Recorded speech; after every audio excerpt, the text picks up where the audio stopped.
So plant tissue culture அப்படின்னு ஒரு concept பார்க்க போறோம்டா தங்கம். வணக்கங்கள், வந்தனங்கள், நமஸ்காரங்கள். உங்களை நேரடியாக பார்க்க முடியாதது வருத்தமாக இருந்தாலும் இது மூலமான நம்மளுக்கு சந்திப்பதற்கான ஒரு ஆப்பர்ச்சுனிட்டியை உம்மாச்சி கொடுத்துருக்கார் அப்படின்னு நினச்சி சந்தோஷப்படணும். இன்னும் ஃபியூச்சரில் எஜுகேஷன் சிஸ்டமே இது மாதிரி மாற போகிறதோ என்னன்னு தெரியல. ஓகே, இந்த பிளான்ட் டிஷ்யூ கல்ச்சர் அப்படின்னா என்ன அர்த்தம் அப்படின்னா, ஒரு செல்லுலேருந்து ஒரு ஆர்கானிசத்தை லேப்ல ப்ரொடியூஸ் பண்ணுறது, ஆர்டிஃபிஷியல் மீடியத்தில் ப்ரொடியூஸ் பண்ணுறது, சிந்தட்டிக் மீடியத்தில் ப்ரொடியூஸ் பண்ணுறதுன்னு வச்சுக்கலாம். Developing a new organism from a single cell in the lab condition is said to be tissue culture or micropropagation. ஒரு செல்லிலிருந்து ஒரு முழு உயிரினத்தை ஆய்வகத்தில் உருவாக்கக்கூடிய ஒரு அறிவியல் என்று வைத்துக் கொள்ளலாம். நீ ஒன்னே கேட்ப, சத்தியமூர்த்தி, ஒரு செல்லுலேருந்து ஒரு ஆர்கானிசத்தை ப்ரொடியூஸ் பண்ண முடியுமா அப்படின்னு உன் மனசுக்குள்ள ஒரு மத்தாப்பு பூக்கும். Yes, is it feasible, is it possible? முடியும், கண்டிப்பாக முடியும். நீ ஒன்னு இஸ் இட் பாசிபிள் அப்படின்னு கேட்குற. S, possible. எப்படி சார் முடியும் அப்படின்னா, நம்ம எல்லாருமே ஒரு செல்லுலேருந்து தான் ஃபார்ம் ஆனோம். We are all originated from a single cell called zygote. நாம் அனைவரும் ஜைகோட் என்று அழைக்கப்படுகின்ற ஒரு செல்லில் இருந்து தான் உருவானோம். ஜுவாலஜி படிக்கிறப்ப ஃபெர்டிலைசேஷன் ஒரு concept படிச்சிருப்பேன். கருவுறுதல், fusion of male and the female gametes, and it results in the formation of a diploid cell called zygote னு படிச்சிருப்பேன். ஆணின செல்லாகிய விந்துவும் பெண்ணின செல்லாகிய அண்டமும் இணைந்து ஜைகோட் என்று அழைக்கப்படுகின்ற ஒரு செல் உருவாகிறது. அந்த ஒரு செல்லிலிருந்து தான் இவ்வளவு பெரிய உயிரினமே உருவாச்சு. So we are all originated from a single cell. நாம் அனைவரும் ஒரு செல்லில் இருந்து தான் உருவானோம். So each and every cell has got the ability to produce the entire organism. ஒவ்வொரு உயிரினத்திலும் உள்ள ஒவ்வொரு செல்லிற்கும் ஒரு முழு உயிரினத்தை உருவாக்கக்கூடிய ஆற்றல் உண்டு. அந்த ஆற்றலுக்கு டோட்டிபொட்டன்சி அப்படின்னு இங்கிலீஷ்ல சொல்லுவா, தமிழ்ல சர்வ வல்லமை என்று அழைப்பார்கள். The ability of the cell to produce the entire organism is said to be totipotency. ஒவ்வொரு செல்லிற்கும் ஒரு முழு தாவரத்தையோ ஒரு முழு உயிரினத்தையோ ஒரு முழு விலங்கையோ உருவாக்கும் திறன் உண்டு. அந்த திறனிற்கு சர்வ வல்லமைன்னு சொல்லுவா, இங்கிலீஷ்ல டோட்டிபொட்டன்சின்னு சொல்லுவா. That ability used in tissue culture technique. அந்த திறன் தான் இந்த திசு வளர்ச்சி முறையில் பயன்படுத்தி கொள்ளப்படுகிறது என்பதை ஞாபகத்தில் வைத்துக்கொள். ஓகே, பேஸ் பார்த்துக்கோ. இன்ட்ரோடக்ஷன் கொஞ்சம் சொல்லணும். இப்ப சயின்ஸ்ல அட்வான்ஸ்மெண்ட் வந்துட்டே இருக்கு.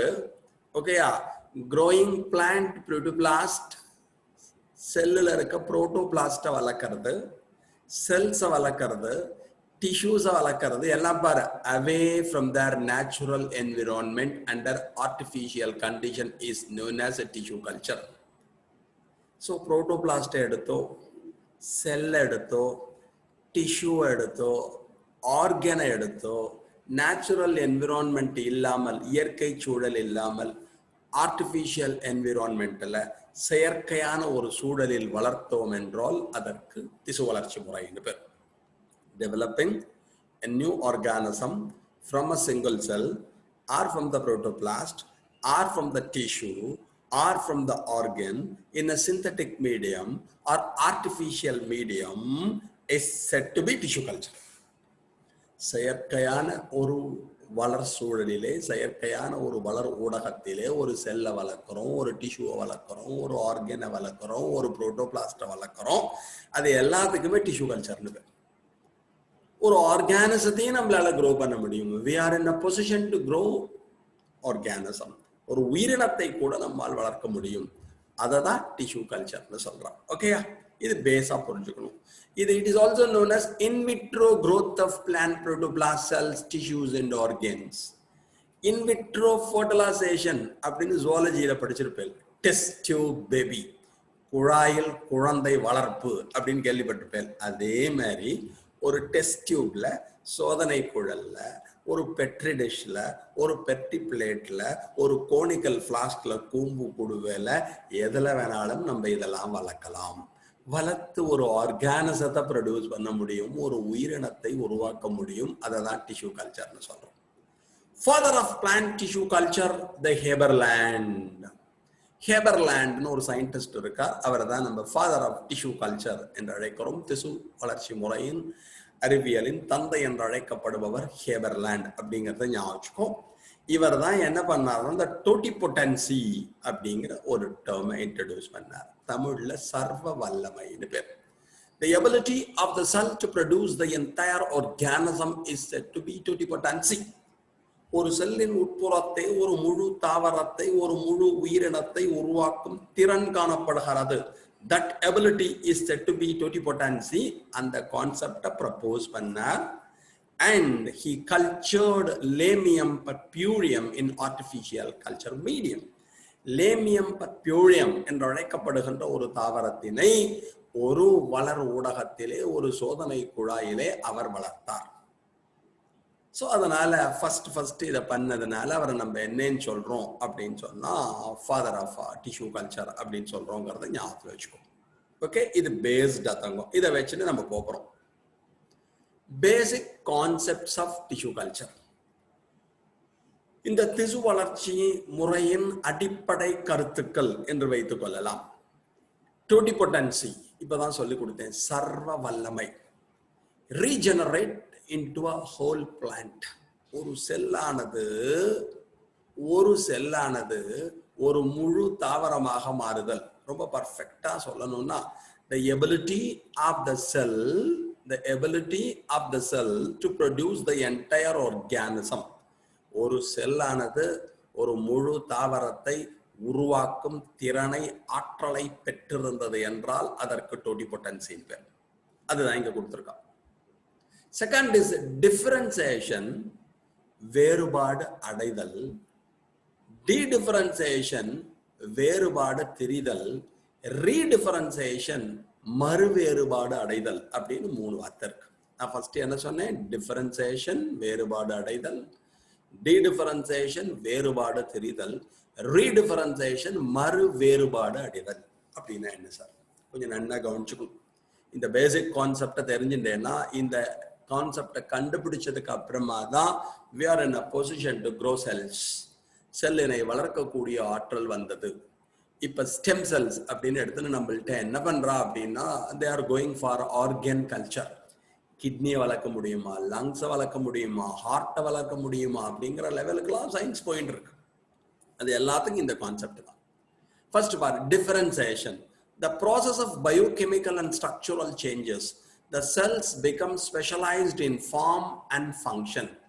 ரொம்ப பர்ஃபெக்டா சொல்லணும்னா டிஃபரன்சியேஷன் அப்படின்னா மெரிஸ்டமேட்டிக் செல்ஸ் பெர்மனன்ட் செல்ஸா மாறுறதுன்னு அர்த்தம். The conversion of the meristematic cells into a permanent tissue. ஆக்கு திசுக்கள் நிலைத்த திசுக்களாக மாறுதல், அதுக்கு தான் டிஃபரன்சியேஷன் பேர். அவன் என்ன கொடுத்திருக்கான்னா, the process of biochemical and structural change. அதனுடைய உயிர் வேதிவினைகளில் மாற்றம் ஏற்படுகிறது, அமைப்பில் மாற்றம் ஏற்படுகிறது. become specialized in form and function, சிறப்பு பணிகளை செய்வதற்காக. அதாவது மெரிஸ்டம் அப்படிங்கிறது எம்பிரியோன்னு வச்சுக்கோ. ராடிக்கல், பிளம்யூல், கோட்டலிடன்னு படிச்சிருப்பேன். அதாவது முளைவேர், முளை குருத்து, வித்திலைகள். அதுல இருந்து என்ன வருது? வேர், தண்டு, இலையெல்லாம் வருது. பார்த்தீங்கன்னா ரூட், ஸ்டெம், லீஃப் வந்து ஒவ்வொன்றும் ஒரு ஃபங்க்ஷனை பண்றது. ரூட் என்ன பண்ணுவா? Absorption of water and minerals. வேர் என்பது நீர் மற்றும் கனிம பொருட்களை உறிஞ்சும். ஸ்டெம்ல எடுத்துட்டேன்னா கண்டக்ஷன் அண்ட் மெக்கானிக்கல் சப்போர்ட், கடத்துதல் மற்றும் உறுதியினை அளித்தல். லீஃப் எடுத்துட்டேன்னா போட்டோசிந்தசிஸ், ஒளி சேர்க்கை. அப்ப வெறும் மெரிஸ்டமா இருந்தது, அமைப்பிலும் ஃபங்க்ஷன்லையும் மாற்றம் ஏற்பட்டது. தட் இஸ் பயோகெமிக்கல், உயிர் வேதிவினைகளில் மாற்றம். ஸ்ட்ரக்சர், அமைப்பில் சேஞ்ச் ஆகி ஸ்பெஷலைஸ்ட் இன் ஃபார்ம். வேற மாதிரி சொல்லணும்னா சாதாரணமா இருந்த மெரிஸ்டம் பெர்மனன்ட் டிஷ்யூ. பேரன் கைமா, கோலன் கைமா, ஸ்கிலரன் கைமா, ஜைலம், ஃப்ளோயம், அது மாதிரி பேரன் கைமா என்ன பண்ணுவா? ஸ்டோரேஜ், உணவினை சேமிப்பார்கள். கோலன் கைமா என்ன பண்ணுவா, mechanical support to young plant parts, தாவரங்களின் இளம் உறுப்புகளுக்கு உறுதியினை அளிப்பார்கள். ஸ்கிலரன் கைமா என்ன பண்ணுவா, மெக்கானிக்கல் சப்போர்ட் அண்ட் ஹார்ட்னஸ், உறுதித்தன்மை, விரைப்புத்தன்மை, கல் தன்மையினை அளிப்பார்கள். ஜைலம் என்ன பண்ணுவா, கண்டக்ட் வாட்டர் அண்ட் மினரல்ஸ், நீர் மற்றும் கனிம பொருட்களை கடத்துவார்கள். ஃப்ளோயம் என்ன பண்ணுவா, கண்டக்ட்ஸ் ஃபுட் மெட்டீரியல்ஸ், உணவுப் பொருட்களை கடத்துவார்கள். அது மாதிரி specialised in form and function, ஸ்ட்ரக்சரும் வேற மாதிரி இருக்கும், ஃபங்க்ஷனும் வேற மாதிரி இருக்கும். அது மாதிரி மாறினால் அதுக்கு டிஃபரன்சியேஷன் பேர். அடுத்தது எடுத்துட்டேன் டி டிஃபரன்சியேஷன். நான் இங்க என்ன சொல்லி கொடுத்தேன்னா, மெரிஸ்டம் பெர்மனன்ட் டிஷ்யூவா மாறுறது, ஆக்கு திசுக்கள் நிலைத்த திசுக்களாக மாறுதல் டிஃபரன்சியேஷன். அப்படியே இங்க ஓடிவா, dedifferentiation. Reversion of meristematic cells or the mature cells into the meristematic cells, leading to the formation of callus. அப்படின்னா என்ன அர்த்தம்னா, அந்த நிலைத்த திசு இருக்கு பத்தியும் திருப்பி ஆக்கு திசுவாக மாறுதல். அதுக்கப்புறம் செல் பிரிதல் நடந்து கேலஸ்னு ஒரு டிஷ்யூவை உருவாக்குதல். தங்கம் டோட்டி பொட்டன்சியா தனியா விட்டுடா. டோட்டிபொட்டன்சினா சர்வ வல்லமைன்னு சொல்லுவா. Ability of the cell to produce the entire organism. ஒரு செல்லின் உட்புறத்தை காணப்படும் முழு தாவரத்தை உருவாக்கும் ஆற்றல். இது அப்படி வச்சுக்கோ. ரெண்டாவது என்ன சொன்னேன், டிஃபரன்சியேஷன், வேறுபாடு அடைதல்.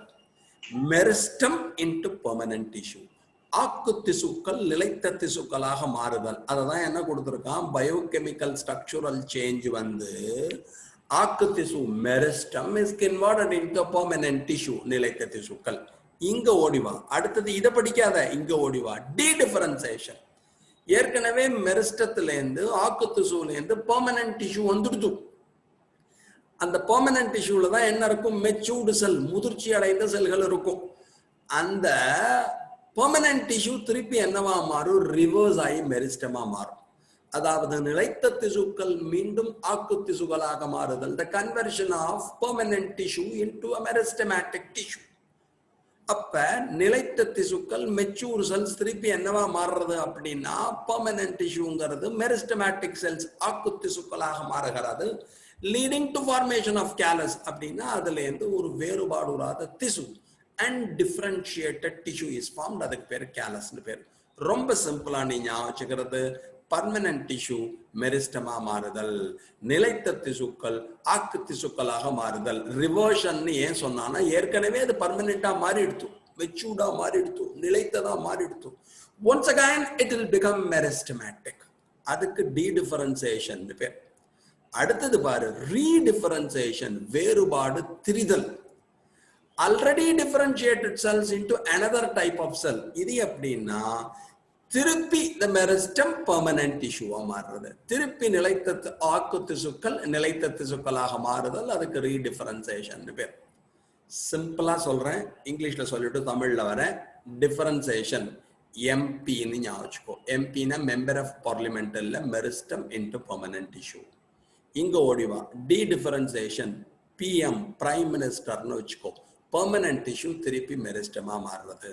இங்க திருப்பி ரீடிஃபரன்சியேஷன் வா, எம்பின்னு வச்சுக்கோ. Meristem into permanent tissue.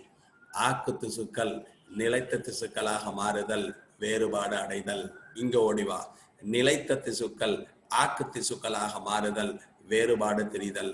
மீண்டும் நிலைத்த திசுக்கள், இங்க மெரிஸ்டமா வந்துட்டா மீண்டும் ஆக்கு திசுக்கள் நிலைத்த திசுக்களாக மாறுதல். MP PM MP. ஆனி நீயா ஆனி அப்படின்னா என்ன அர்த்தம்னா, ஆக்கு திசு நிலைத்த திசுவா மாறுறது, நிலைத்த திசு ஆக்கு திசுவா மாறுறது, திருப்பி ஆக்கு திசு நிலைத்த திசுவா மாறுறது. Meristem into permanent tissue, differentiation. Permanent tissue into meristem, D-differentiation. once again meristem into permanent tissue, redifferentiation. இந்த 4 எபிலிட்டியும் பிளான்ட் செல்லுக்கு இருக்கிறதுனால தான் a new science is born, the tissue culture. இந்த திறனின் காரணமாகத்தான் திசு வளர்ச்சி முறை என்று அழைக்கப்படுகின்ற ஒரு அறிவியல் வளர்ச்சி அடைந்தது. ஓகே.